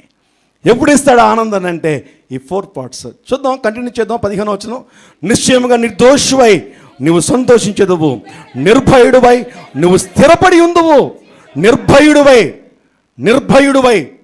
భయము లేని స్థిరత్వం. ఏం లేని? గవర్నమెంట్ మారితే ఇప్పుడు ఏమవుతుందో, ఆయన ఏం జీవో పాస్ చేస్తాడో, నా ఉద్యోగంలో ఏం తేడా అవుతుందో, పెన్షన్ వస్తుందో రాదో, పెన్షన్ వస్తుందో రాదో, నవరత్నాలు వస్తాయో రావో, అంతకంటే గొప్పగా వస్తాయో రావో, ఉన్న ఇల్లు తీసేసుకుంటాడేమో, దీనికి ఇన్ని డబ్బులు కట్టాం, ఇప్పుడు ఈ గవర్నమెంట్ వచ్చింది, ఎవడు భయాలాడి నేను చూస్తున్నాను కదా, గవర్నమెంట్ ఇలా మారిందో లేదో. ఏమండి ఇప్పుడు జగన్ గారు ఇల్లు ఇచ్చారు కదా, ఉంటుందంటారా? ఎందుకు వచ్చిందమ్మా డౌట్ అంటే, అప్పుడు చంద్రబాబు నాయుడు గారు ఇచ్చినటువంటి ఇల్లు లాగేసుకున్నాడు కదా, మళ్ళీ కొత్తగా ఇల్లు ఇచ్చాడు కదా, అప్పుడు చాలా డబ్బులు కట్టాం కదా, అవన్నీ పోయినాయి కదా, మళ్ళీ ఇవి ఇప్పుడు నిలబడతాయి అంటారా? వాళ్ళిద్దరు కొట్టుకుంటారు కదా ఒకరినొకరు, మనం కదా నష్టపోయేది. ఈ ఇల్లు ఉంటుందంటారా? ఈ ఉద్యోగం ఉంటుందంటారా? ఈ వాలంటీర్ పోస్ట్ ఉంటుందంటారా? ఈ సచివాలయం ఉంటుందంటారా? ఈ అంగన్వాడీ టీచర్గా నేను ఉంటానా? లోన్ పెట్టుకున్నామండి, గవర్నమెంట్ మారింది, ఏ జీవో వస్తుందో ఏంటో, వస్తుందా రాదా జాగ్రత్త గమనించాలి. కానీ బైబిల్ ఏం చెప్తుంది అంటే, ఇప్పుడు చదవండి, ఇప్పుడు మీకు అర్థమవుతుంది. ఇప్పుడు నిర్భయుడువై ఏ భయము లేకుండా దేవుడు నిన్ను స్థిరపరిచే అభిషేకాన్ని ఇస్తాడు. ఎవరితో సంబంధం లేకుండా, ఏ భయము లేకుండా నువ్వు నిర్భయుడువై స్థిరపడితే దేవుడు జీవితాన్ని నీకు ఇస్తాడు. స్థిరమైనటువంటి జీవితాన్ని, స్థిరమైనటువంటి అభిషేకాన్ని ఇస్తాడు. స్థిరమైన కుటుంబము, స్థిరమైన ఉద్యోగము, స్థిరమైనటువంటి సంపద, స్థిరమైనటువంటి గృహము, స్థిరమైనటువంటి జీవితము, స్థిరమైనటువంటి సంతోషము. ఎవడు దాన్ని తీయడానికి వీలు లేదో లేదో లేదు. ఆ ధైర్యం ఎక్కడి నుంచి రావాలి? నువ్వు తెచ్చుకుంటే రాదు. ధైర్యపడ అంటే రాదు. ఎక్కడికి? మళ్ళీ ఆ సమయంలో భయమే. నా ప్రియ దేవుని సంగమా, ఇక్కడ ఏమంటున్నాడు అంటే, నిర్భయుడుపై ఏ భయము లేనటువంటి స్థిరత్వము దేవునికి ఇస్తాడు. కంటిన్యూ చేద్దామా? నిశ్చయముగా నీ దుర్దశను అక్కడ మర్చిపోతాం. బతుకు బాగానే ఉంటుంది. నేను కొంతమంది చూస్తానండి, ఎంత బాగుంటుందో వాళ్ళ బతుకు, చక్కటి జీవితాన్ని ఇస్తాడు. ఇంకా పాత పాప జీవితాన్ని జ్ఞాపకం చేసుకుంటూ, వాళ్ళండి అప్పుడండి ఇలా చేశారండి, అప్పుడు చేశారులే, అప్పుడు బాగానే ఉన్నావు కదా. దుర్దశను ఎప్పుడు జ్ఞాపకం చేసుకోవాలి? దేవుణ్ణి మహిమపరచడానికి జ్ఞాపకం చేసుకోవాలి. నీ దుర్దశ ఎప్పుడు జ్ఞాపకం చేసుకోవాలి? దేవుణ్ణి మహిమపరచబడ్డానికి. ఇదిగోండి ఒకప్పుడు ఇలాగ ఉన్నానండి, దేవుడు ఇప్పుడు నాకు ఇలాగా సహాయం చేశాడు. అంతేగాని ఇదిగోండి వాళ్ళు ఉన్నారు చూసారా, అప్పుడు ఎంత భయంకరంగా, ఆయన్ని మానేయాలి. నీ దుర్దశను ఏం చేస్తావట? మరచెదవు. దాటిపోయిన పారు నీటిని జ్ఞాపకము చేసుకున్నట్లు నీవు దాన్ని జ్ఞాపకము చేసుకునేదవు. అప్పుడు నీ బ్రతుకు, చెప్పాలి ఒకసారి, అప్పుడు నీ బ్రతుకు మధ్యాహ్న కాలు తేజస్సు కంటే అధికముగా ప్రకాశించును. ఇప్పుడు చెప్పాలి, చీకటి కమ్మినను అది అరుణోదయం వలె కాంతిగా ఉండును. ఆమేన్, హల్లెలూయా. నీ బ్రతుకులోనికి చీకటి వచ్చేసిన, ఏ మాత్రం వెలుగులేనటువంటి పరిస్థితులు వచ్చేసినా, నీ హృదయము అల్లాడిపోతున్నా, నీ జీవితం అల్లాడిపోతున్నా, దేవుడు ఏం చేస్తాడంటే అది వెలుగుగా మార్చేస్తాడు. ప్రతి చీకటిలో కూడా ఒక వెలుగును చూస్తావు నీ జీవితంలో, నీ బ్రతుకులో. నీ బ్రతుకుని ఎవరైనా పాడు చేయడానికి ప్రయత్నం చేస్తే దేవుడు దాన్ని ఏం చేస్తూ ఉంటాడంటే తిరిగి కట్టేస్తూ ఉంటాడు. దేవుడు సహాయం చేస్తూ ఉంటాడు. ఈ 4 పార్ట్స్. నెంబర్ వన్ నీ మనస్సును తిన్నగా నిలపాలి. మనసులో స్థిరత్వం లేదు ఈరోజు మానవుడికి. ఏం లేదు మనసులో స్థిరత్వం. ఈరోజు ఒక మాట, రేపు ఒక మాట. అసలు వాడికే లేదు స్థిరత్వం. ఏదో ఒక డిసిషన్ లేదు, ఈరోజు నుంచి ఇలా ఉండాలి, ఈరోజు నుంచి ఇలా జీవించాలి, ఈరోజు నుంచి నేను పొద్దున్న లేచి ప్రార్థన చేయాలి, ఈరోజు నుంచి నేను దేవుని పనిలో ఉండాలి, ఈరోజు నుంచి దేవుని కొరకు నేను ఏదో చేయాలి అని ఒక చక్కటి డిసిషన్ తీసుకుంటావు. ఒక 4 రోజులు అయిపోద్ది, ఒక 5 రోజులు అయిపోద్ది. ఎవరో వస్తారు, నీ బంధువు, నీ స్నేహితుడో, లేదంటే నీ పాత ఫ్రెండో ఎవరో కలుస్తారు. ఇలా కాదు ఇలాగా అంటారు, మళ్ళీ అలాగే వెళ్ళిపోయిన తర్వాత మళ్ళీ ఇంకెవరో ఏదో అంటారు. మళ్ళీ అసలు నేను చాలామంది చూస్తుంటాను, స్థిరత్వం కనిపించదు వాళ్ళు. బైబిల్ అంటుంది, స్థిరమైన మనస్సు లేకపోతే ఎప్పటికీ నీకు సంతోషం రాదు. జాగ్రత్త నా ప్రియ దేవుని సంగమా. నెహెమ్యాలో కనిపిస్తుంది అదే. The lot of deviations. అనేక మంది తను పిలుస్తున్నారు, నాట్ ఓన్లీ వన్ టైం, పదే పిలుస్తున్నారు. సన్బలుటు వాళ్ళు, రా నీతో మాట్లాడాలి. నో, స్థిరమైనటువంటి మనస్సు కలిగి ఉన్నాడు. తను ఏ పని మీద అయితే దేవుడు ఏర్పాటు చేశాడో ఆ వర్క్ మీద తన స్థిరమైనటువంటి మనస్సు తిన్నగా నిలబెట్టాడు మనసుని. ఆ మనసులో ఏ డీవియేషన్స్ రానివ్వలేదు, ఆ మైండ్లోనికి ఏ డైవర్షన్స్ రానివ్వలేదు. 2004వ సంవత్సరంలో ప్రభు నాతో మాట్లాడి, ఇదిగో సాగర్ నగర్ వెళ్ళు అన్నాడు. సాగర్ నగర్ వచ్చాను, తినడానికి తిండి లేదు, బాబు పాగుతూ ఉన్నాడు, పాప తప్పడడుగులు వేస్తూ ఉంది. భయంకరమైనటువంటి పరిస్థితి. దేవుడు వెళ్ళమన్నాడు, వచ్చేసాం. ఇక్కడికి వచ్చిన తర్వాత అద్భుతమైనటువంటి పరిస్థితులు ఇస్తాడేమో దేవుడు అనుకున్నా. ఏం లేదండి, తినడానికి తిండి దొరికేది కాదు. భయంకరమైన రెంట్లు కట్టలేక రోడ్ల మీద హౌస్ ఓనరు ఇష్టంగా మాట్లాడినటువంటి సందర్భాలు, భయంకరమైనటువంటి పరిస్థితులు. పోనీ ఏమైనా ఉద్యోగం చేసుకుందాం, ఏదైనా వ్యాపారం చేసుకుందాం, ఏదైనా చేసుకుని దేవుని పని చేయొచ్చు కదా, దేవుని వాక్యంలో ఉంది కదా అంటే, దేవుని యొక్క పర్మిషన్తో నీకు ఏ పని చెప్పానో ఆ పని చేయి, నేను ఎందుకోసం నిలబెట్టానో దాని కొరకు నిలబడు. భయంకరమైనటువంటి సమస్య అండి. అలాంటి పరిస్థితుల్లో నిలబడి వాక్యాన్ని ప్రకటిస్తున్నటువంటి సమయంలో అనేక మంది నా స్నేహితులు, అనేక మంది నాకు తెలిసినటువంటి వారు వచ్చి, ఒకళ్ళేమో ఇదిగో నాకు చాలా పెద్ద సంఘం ఉంది రమ్మని చెప్పేవారు, ఒకళ్ళేమో యుఎస్ రమ్మనేవారు, కొంతమంది ఏమో సౌదీ రమ్మనేవారు. నీకు మంచి వాక్యం చెప్తున్నావు, చక్కగా నిలబడుతున్నావు, నీలాంటోడు ఇక్కడ కాదు ఉండవలసింది, రా.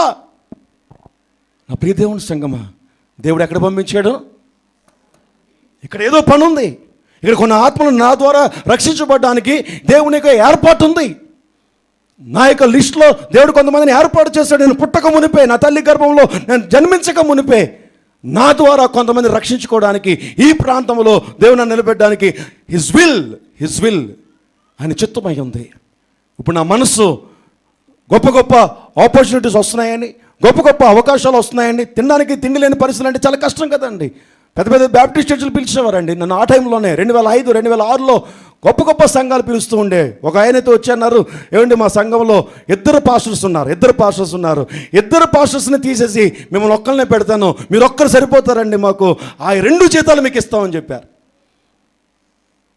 2 జీతాలు ఏంటి? 10 రూపాయలు లేనటువంటి సమయంలో ఒక బ్యాప్టిస్ట్ సంఘంలో 2 జీతాలు వస్తున్నాయంటే చాలా హై. ఒక ఇల్లు ఇస్తారు ఉండడానికి, మనకి రెంట్లు కట్టుకోకలేదు, సంఘమే చూసుకుంటుంది అన్నీ కూడా. పిల్లలు చిన్నపిల్లలు కదా, వాళ్ళకి స్టడీస్కి ఇస్తారు, ఎడ్యుకేషన్కి ఫీజుస్ ఇస్తారు బ్యాప్టిస్టు సంఘాలు. నో అనేక మంది అన్నారు నీకు బుద్ధి లేదన్నారు, అనేక మంది అన్నారు నీకు తెలివి లేదన్నారు, అనేక మంది అన్నారు దేవుడు తెరిచిన ద్వారాన్ని నువ్వు కలదనుకుంటున్నావు అన్నారు. నేను అన్నాను, నా దేవుడు మాట్లాడితే వెళ్తాను. మనస్సు దేవుడు ఏ పని మీద అయితే పెట్టాడో ఆ పనే. ఆయనే దీవిస్తాడు, ఆయనే నడిపిస్తాడు, లేకపోతే లేదు, అంతే. నా ప్రియ దేవుని సంగమా, దేవుడి దినానికి నడిపించట్లేదా? ఈ రోజున అనేకమైనటువంటి సేవకుడిని బలపరిచే స్థాయిలోనికి దేవుడు తీసుకెళ్ళటం లేదా? ఈరోజు ఒక స్థానిక సంఘముగా దేవుడు ఇక్కడ ఈ సంఘాన్ని నిలబెట్టుకోలేదా? అఫ్కోర్స్ ఒక రోజున భయంకరమైన పరిస్థితులు రావచ్చు, కానీ ఈరోజు సంతోషమైనటువంటి దినాలను దేవుడు ఇవ్వటం లేదా? ఈరోజు అనేక మందికి ఆశీర్వాదకరంగా దేవుడు నడిపించడం లేదా? అనేక మంది ఈ సంఘం నుంచి లెగిసి సువార్తను ప్రకటిస్తుంటే, వాక్యాలు ప్రకటిస్తున్నట్లయితే అది కాదా ఆనందము? అనేకమైన సేవకులకి తినడానికి తిండి లేకపోతే అనేకమైన సేవకులకి సహాయం చేసే స్థాయిలకు దేవుడు తీసుకెళ్ళాడు. ఈ రోజున అనేకమైన కుటుంబాన్ని పోషించే స్థాయికి, అనేక మందికి ఆరోగ్యాలకి సహాయం చేసే స్థాయికి దేవుడి రోజున ప్రతి నెల అనేక మందికి సహాయం వెళ్తుంది ఈ సంఘం నుంచి. నా ప్రియ దేవుని సంఘమా, దేవుడు బ్రతకలేని దినాల్లో నుంచి అనేక మందిని బ్రతికించే స్థలానికి తీసుకెళ్ళటం లేదా? ఒకరోజు వస్తుందండి, ఒకరోజు వస్తుంది. ఈరోజు నీకు కష్టం ఉండొచ్చు, ఈరోజు నీకు ఇబ్బంది ఉండొచ్చు. నేను అంటాను, నీ మనస్సుని తిన్నగా నిలబెట్టు. బైబిల్లో ఒక మాట నేను మీకు చూపిస్తాను. సామెతల గ్రంథంలో ఒక మాట నేను చూపిస్తాను. సామెతలు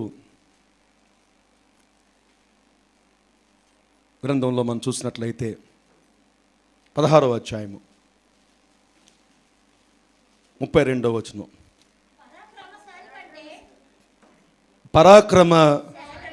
పరాక్రమశాలి కంటే దీర్ఘశాంతము గలవాడు శ్రేష్ఠుడు. గట్టిగా చదవాలి.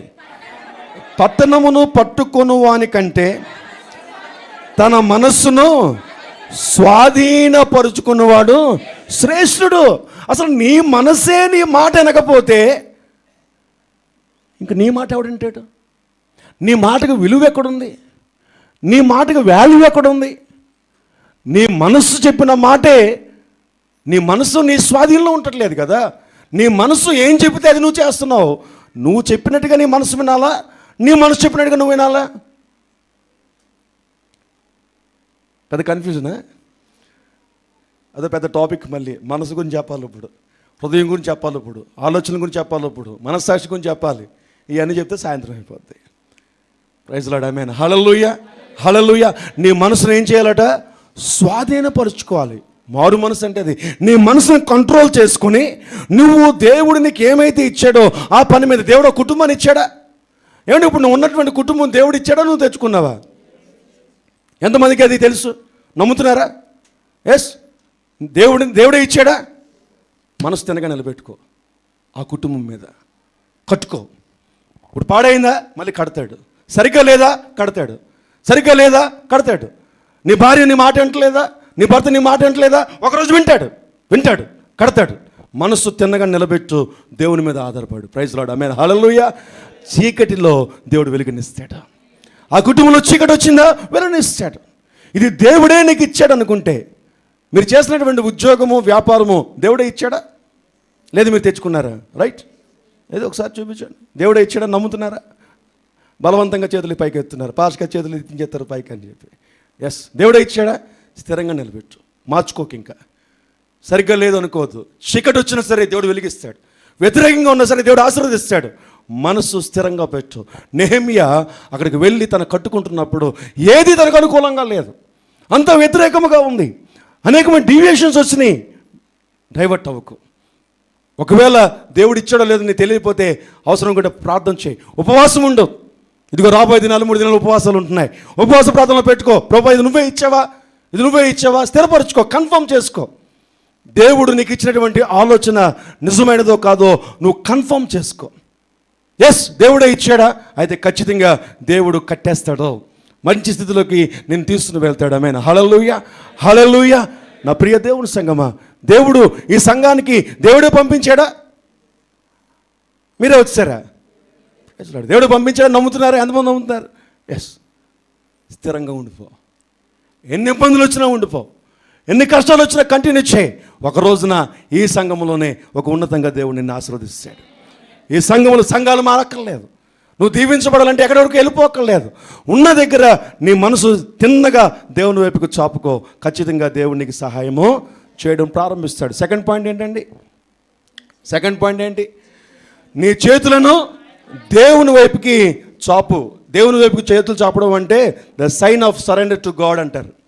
Sign of surrender to God అంటే దేవునికి నిన్ను నువ్వు సరెండర్ చేసుకోవడం, దేవునికి నిన్ను అప్పగించుకోవడం. నేను చాలాసార్లు చేతులు పైకి చూపించండి అంటాను చూసారా, చేతులు పైకి చెప్పి ప్రార్థన చేయండి అంటాను చూసారా.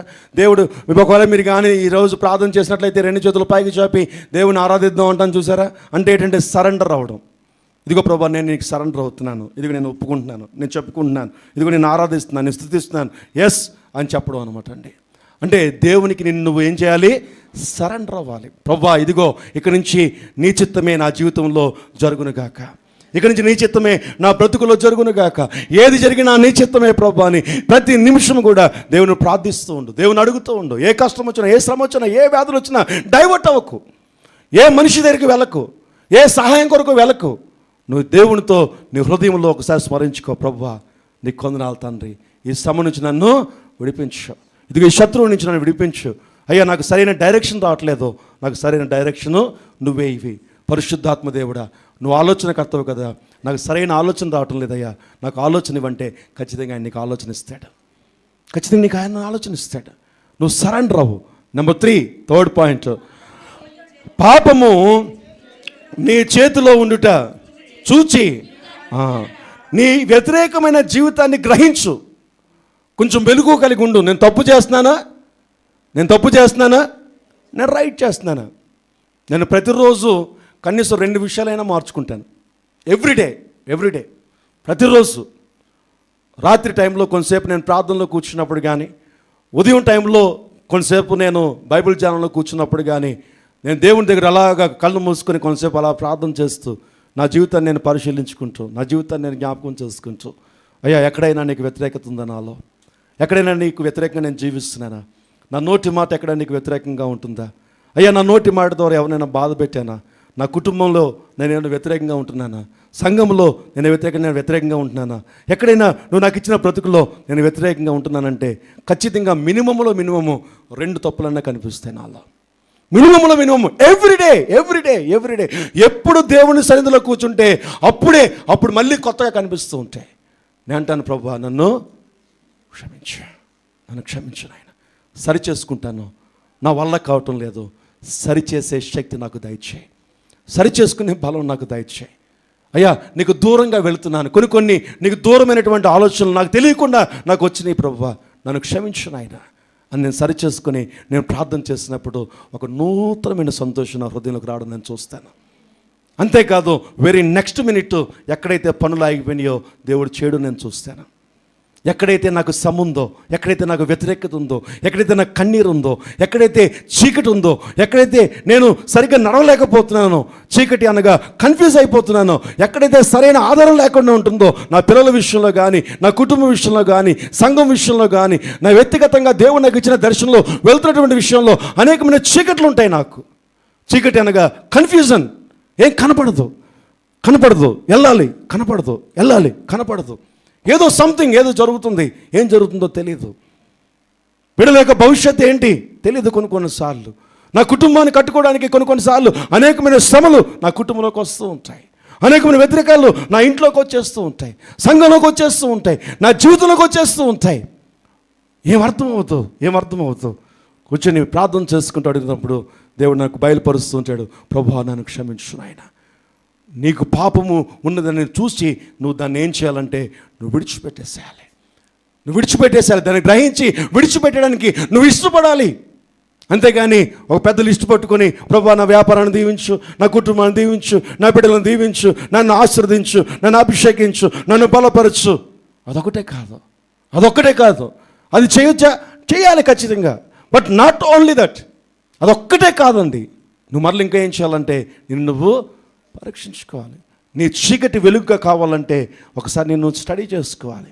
నీ నోటి మాట, నీ చూపులు ఎలాగుంటున్నాయి, ఈ భయంకరమైన లోకంలో, ఈ భయంకరమైన జీవితంలో నీ వే ఆఫ్ క్యారెక్టర్ ఎలాగుంటుంది, నీ క్యారెక్టర్ని కాపాడుకుంటున్నావా? నీ క్యారెక్టర్ని బట్టే దేవుడు కనపరచబడతాడు, నీ క్యారెక్టర్ని బట్టే దేవుడు మహిమపరచబడతాడు. లేకపోతే ఏంట్రా వాళ్ళు అంటారు. బైబిల్లో ఒక మాట ఉంటుంది, మిమ్మల్ని బట్టే కదా నా పేరు పాడు చేయబడుతుంది, ఘనహీనపడుతుంది, అవమానపరచబడుతుంది అంటాడు. నా ప్రియ దేవుని సంగమా, మన జీవితంలో ఏది చేసినా దేవుడే చేయాలి. కాబట్టి దేవునికి ఇష్టం లేనిది పాప జీవితము. దేవునికి ఒక క్రమం ఉంది. ఆ క్రమం అనేటువంటి జీవితంలో నువ్వు కట్టుకోవాలి. మూడోది ఏంటండి? పాపం. మూడోది నాలుగోది కాదు. పాపమును నీ చేతిలో ఉండుట చూచి అన్నాడా? చూచి అంటే ఏంటి? మనకు అవసరం లేదు. ఒకళ్ళు ఎవడన్నా నాలోటోడు తిన్నగా ఉండకుండా అమ్మ నీళ్ళు ఏదో ఉంది పాస్టర్ గారి ఆత్మానికి నన్నే అంటాడు. ఎప్పుడు చూసినా నాలో ఏదో లోపం చెప్తూనే ఉంటాడు. చేసినోడు చేస్తూనే ఉంటాడు. ఆ పక్కన వాళ్ళేమండవు, వాళ్ళ అనవసరం మనకి. దేవుడు అందరినీ గద్దిస్తాడా? ఎవరిని గద్దిస్తాడు చెప్పండి? తను ప్రేమించు వారిని గద్దిస్తాడు. ఆమేన్, హల్లెలూయా. తను ప్రేమించు వారినే గద్దిస్తాడు, అందరినీ గద్దించడు. సేవకుడు కూడా అందరినీ గద్దించడు. ఎవరైతే ఇష్టపడుతున్నాడో, ఎవరైతే బాగుండాలని కోరుకుంటున్నాడో, ఎవరి గురించి అయితే ప్రయాసపడుతున్నాడో, ఎవరి గురించి అయితే ప్రార్థన చేస్తున్నాడో వాళ్ళని గద్దిస్తాడమ్మా. నీ బ్రతుకు సరిగ్గా లేదు, సరి చేసుకో. నీ ఆలోచన సరిగ్గా లేవు, సరి చేసుకో. నీ క్యారెక్టర్ సరిగ్గా లేవు, నీ బ్రతుకు సరిగ్గా లేదు, నువ్వు సరి చేసుకో అంటే ఎప్పుడు చూసినా పాస్టర్ ఏదో ఒకటి అంటారంటే నీ కర్మ పో. ఇలాగా అలాంటి చెప్పకండి మళ్ళీ. నీ పాపము నీ దగ్గర ఉండో నువ్వు గమనించాలి, నువ్వు అబ్జర్వ్ చేయాలి. పాపం అనగా అక్రమం ఎక్కడైతే ఉందో అబ్జర్వ్ చేయాలి. ఎక్కడ డీవియేషన్ వస్తున్నావు, ఎక్కడ నువ్వు డైవర్ట్ అవుతున్నావు, ఎక్కడ తప్పు చేయడానికి అవకాశం కలుగుతుంది, ఎక్కడ అక్రమం చేయడానికి అవకాశం కలుగుతుంది, ఎక్కడ అబద్ధాలు చెప్పడానికి అవకాశం కలుగుతుంది, ఎవరు నిన్ను మోటివేట్ చేస్తున్నారు రాంగ్ రూట్లోనికి. బైబిల్ అంటాడు, నీ స్నేహితులు ఎవరైనా వచ్చి పాపము చేయడానికి నాతో పాటు రమ్మంటే నీవు ఒప్పకము అంటాడు. నువ్వు ఒప్పకము. అపహాసకులు కూర్చుండు చోట నువ్వు కూర్చోవద్దు అంటే వారితో ఏకీభవించవద్దు. ఎవరైనా తప్పుడు సలహాలు నీకు ఇచ్చినట్లయితే అది వాక్యంలో ఉందో లేదో నువ్వు చూసుకో. నువ్వు డైవర్ట్ అవ్వకు, నువ్వు సరిచేసడానికి ప్రయత్నం చేయి. దేవుడు నేను స్థిరపరుస్తాడు. ఆమేన్, హల్లెలూయా. ఒక ఉద్యోగం కోసం అబద్ధాలు ఆడుకో, ఒక వ్యాపారం కొరకు అబద్ధాలు ఆడుకో, ఒక కుటుంబం కట్టుకోవడానికి అబద్ధాలు ఆడుకో. నిజం చెప్పు, సత్యంలో ఉండు. అఫ్ కోర్స్ వస్తుంది శ్రమ, చీకటి వస్తుంది, కానీ ఆ చీకటినే దేవుడు వెలుగుగా తయారు చేస్తాడు. ఆ చీకటిలోనే దేవుడు వెలుగుని ప్రకాశింపచేస్తాడు. అది కాదనుకొని అబద్ధంతో నువ్వు కట్టుకోవాలనుకుంటావా? కట్టుకో, కానీ లోకమును దాని ఆశయో ఒక రోజున పోతుంది. అది నేను విడిచి ఒక రోజున నట్టేట్లో ముంచిపోద్ది అంటారు, చూసారా? విన్నారా ఎప్పుడైనా? ఎక్కడ ముంచి? నట్టేట ముంచిపోతుందట. అలాగా ఏదైతే నమ్ముకున్నావో అది నడి సముద్రంలో అలా వదిలేసి వెళ్ళిపోద్ది. అప్పుడు నువ్వు విలువలకు చేపల కొట్టుకున్నా సరే ఏ ప్రయోజనము లేదు నా ప్రియ దేవుని సంగం. అందుకని అంటున్నావు, నువ్వు లోకమును కానీ దాని ఆశను చూసి నువ్వు వెంపర్లాడకు. అది ముందు స్వీట్గా ఉంటుంది, చాలా తీగా ఉంటుంది, కానీ బైబిల్ అంటుంది దేవుడు చిత్తం జరిగించేవాడు నిరంతరము నిలిచేటట్టుగా దేవుడు నిన్ను స్థిరపరుస్తాడు. దేవుడు నిన్ను ఎక్కడ పెడితే అక్కడ మొదటిగా అది కొంచెముగా ఉన్నను, అది మొదటి తర్వాత అది మహా గొప్ప వృక్షముగా దేవుడు తయారు చేస్తాడు. మొదట కొంచెం చిగురు పడుతుంది, ఆ చిగురు పెద్దదవుతుంది, అది పుష్పిస్తుంది, తర్వాత మహావృక్షంగా తయారైన కొంచెం టైము పడుతుంది, కానీ అది స్థిరముగా ఉంటుంది. ఆ వృక్షం మీద అనేకమైన పక్షులు వచ్చి సేద తీర్చేట్టుగా దేవుడు నేను దీవించును గాక. లేచి నుంచుందాం, ప్రార్థన. నాలుగోది నీ గుడారంలో నుండి దుర్మార్గతను నువ్వు కొట్టివేస్తున్నప్పుడు, దుర్మార్గపు పనులను ఏమైనా నీ జీవితంలో ఉన్నట్లయితే కొట్టివేస్తే దేవుడు ఖచ్చితంగా సహాయం చేస్తాడు. లేచి నుంచుందాం, ప్రార్థన చేసుకుందాం. ఉదయకాల సమయంలో నెహెమ్యా కట్టేశాడండి. ఈ రోజున నీ జీవితంలో కూడా నువ్వే కట్టుకోవాలి, నీ కుటుంబాన్ని నువ్వే కట్టుకోవాలి. నువ్వు స్థిరమైనటువంటి జీవితాన్ని నువ్వు కట్టుకోవడానికి దేవుడు సహాయం చేస్తాడు. ప్రార్థన చేసుకుందాం, కళ్ళు మూసుకుందాం. ప్రతి ఒక్కరు కూడా ఇది ప్రార్థనా సమయం కాబట్టి ఇంకేమి అటు ఇటు దిక్కులు చూడకండి. బైబిల్ అంటుంది తిన్నగా దేవుని వైపు చూడాలట. నీ మనస్సుని తిన్నగా దేవుని వైపు, తిన్నగా సూటిగా ఉంచాలట. నీ మనస్సును అటు ఇటు మార్చుకోవద్దని చెప్తున్నాడు. చాలామంది నిన్ను డైవర్ట్ చేస్తారు. ముందు కన్ఫర్మ్ చేసుకో, దేవుడే నీకు ఇచ్చాడా ఆ కుటుంబాన్ని, దేవుడే నీకు ఇచ్చాడా ఆ ఉద్యోగాన్ని, అయితే నీ మనస్సుని తిన్నగా నిలిపిన ఎడల అంటాడు. నెహెమ్యా తను అనుకున్న పని మీద మనస్సును తిన్నగా నిలబెట్టాడు. ఏ పని మీద దేవుడు పంపించాడు అనుకున్నాడో, ఏ పని కొరకు ప్రార్థన చేస్తున్నాడో, ఏ పని అయితే ప్రారంభించాడో ఆ పని మీదే తన మనస్సును నిలిపాడు. కాబట్టి దేవుడు తక్కువ టైంలోనే అది కట్టడానికి దేవుడు సహాయం చేశాడు. ఈ రోజున నీకు కూడా సహాయం చేస్తాడు. డైవర్ట్ అవ్వద్దు, ఆలీలు చెప్పిన మాటలు వినొద్దు. లోకంలో రకరకాల డైవర్షన్స్ వస్తాయి. నీ కుటుంబంలో చాలామంది నీ కుటుంబాన్ని పాడు చేయడానికి తప్పుడు సలహాలు ఇస్తారు నీకు, తప్పుడు సలహాలు ఇస్తారు నీకు. లోక సంబంధమైన జ్ఞానము జాగ్రత్త గతించిపోతుంది, ఒక రోజున నట్టేట్లో పోతుంది. దానివల్ల నీ జీవితం బ్రతుకు నాశనం అయిపోతుంది. చాలామంది కుటుంబాలు అలాగే నాశనం చేసుకుంటున్నారు. దేవుని మాటను పక్కన పెట్టి ఎవరో ఏదో సలహాలు ఇస్తే ఆ సలహాలు బట్టి వాళ్ళు వెళ్ళి వారి బ్రతుకులను నాశనం చేసుకుంటున్నారు, వారి జీవితాలను నాశనం చేసుకుంటున్నారు, వారి ఉద్యోగాలను నాశనం చేసుకుంటున్నారు. ఈ రోజున దేవుడు నేను స్థిరపరచాలని ఆశపడుతున్నాడు. దేవుడు నీ జీవితాన్ని స్థిరంగా కట్టాలని ఆశపడుతున్నాడు. నీ చీకటిలో సూర్యుడు ఉదయించే ప్రకాశవంతమైనటువంటి జీవితాన్ని ఇవ్వాలని దేవుడు ఆశపడుతున్నాడు. నీకు ఇష్టమైతే 2 చేతులు పైకి చాపి, ఇదిగో నా ఉదయకాల సమయంలో మరొకసారి నా బ్రతుకు నీకు అప్పగిస్తున్నాను, నా కుటుంబాన్ని నీకు అప్పగిస్తున్నాను, నా జీవితాన్ని నీకు అప్పగిస్తున్నాను. ఈ భయంకరమైనటువంటి జీవితం, ఈ భయంకరమైన మనుషుల మధ్యలో, ఈ భయంకరమైనటువంటి జీవితాల మధ్యలో నన్ను స్థిరంగా నిలుపు నాయన. నన్ను స్థిరపరచు, నన్ను స్థిరపరచు, నన్ను స్థిరపరచు. నా చీకటిని వెలుగుగా మార్చు, నా చీకటిని వెలుగుగా మార్చు నాయన. అయ్యా, నువ్వు నాకు ఇచ్చిన సమస్తం వాటి మీద నా మనసు తిన్నగా ఉండడానికి సహాయం చేయి. నా కుటుంబం ఎడల, నాకు ఇచ్చిన ఉద్యోగం ఎడల, అయ్యా నువ్వు నాకు ఇచ్చిన సంఘం ఎడల నా మనసు తిన్నగా నిలబెట్టుకొని మేము ముందుకు వెళ్ళడానికి సహాయం దయచేయి. అయ్యా నీకు స్తోత్రాలు. పాపం మాలో ఉంటే తీసివేయడానికి మాకు సహాయం దయచేయి. అయ్యా తిరుగుబాటుతనం మాలో ఉన్నట్లయితే తీసివేయడానికి సహాయం చేయి. దుర్మార్గతనం మాలో ఉంటే మేము ఒప్పుకొని విడిచిపెట్టడానికి మాకు సహాయం చేయి. మంచి జీవితాన్ని మాకు దయచేయి, ప్రార్థన జీవితాన్ని మాకు దయచేయి, ఆత్మీయ జీవితాన్ని మాకు దయచేయి. లోకమును చూసినైనా లోకంలో పడిపోకుండా నన్ను కట్టునైనా, నన్ను బలపరచండి నాయనా, నా మనసును స్వాధీనపరచుకోవడానికి నాకు సహాయం దయచేయి. ప్రార్థన చేస్తావా ఈరోజు? లేకపోతే ఎవరో ఒకరు నీ కుటుంబంలోకి వచ్చి నేను పాడు చేస్తారు. జాగ్రత్త, డైవర్ట్ అవ్వకు. దేవుడు నేను కట్టబోతున్నాడు, దేవుడు నీ జీవితాన్ని బాగు చేయబోతున్నాడు. నీ దేవుడి భయంకరమైన లోకంలో ఎంతమంది రానేయండి లోకంలోనికి, దేవుడు అనేవాడు నీ జీవితాన్ని స్థిరపరుస్తాడు. భయపడకు. నీ పక్కన 1000 మంది పడిపోయినా భయపడకు, నీ కుడి పక్కన 10,000 మంది కూలిపోయినా దిగులు పడకు. దేవుడు నిన్ను స్థిరపరచునుగాక, దేవుడు నిన్ను స్థిరపరచునుగాక, దేవుడు నిన్ను బలపరచునుగాక. ఇదిగో ఉదయకాల సమయంలో దేవునికి మరొకసారి అప్పగించుకో. ఇదిగో ప్రభువా, ఉదయకాల సమయంలో మరొకసారి తండ్రి నా జీవితాన్ని నీకు అప్పగిస్తున్నాను, నా ఉద్యోగాన్ని నీకు అప్పగిస్తున్నాను, ఇదిగో నా ఆలోచనలు నీకు అప్పగిస్తున్నాను, నా కుటుంబాన్ని నీకు అప్పగిస్తున్నాను, నా బిడ్డలు నీకు అప్పగిస్తున్నాను, నా బ్రతుకులో ఉన్న సమస్తాన్ని కూడా నీ చేతులకు అప్పగించుకుంటున్నాను. నన్ను స్థిరపరచు, నూతన సంతోషం మాకు దయచేయి. New Joy my lord. అది లోకంలో ఉన్న సంతోషం కాదు నాయన, నీ సంతోషం మాకు దయచేయి. అది రుచి చూడాలని ఆశపడుతున్నాం నాయన. ఆ సంతోషంలో మమ్మల్ని నిలబెట్టు, ఆ ఆనందంలో మమ్మల్ని నిలబెట్టు. సహాయం చేసి దీవించమని యేసు నామమున ప్రార్థిస్తున్నాం తండ్రి.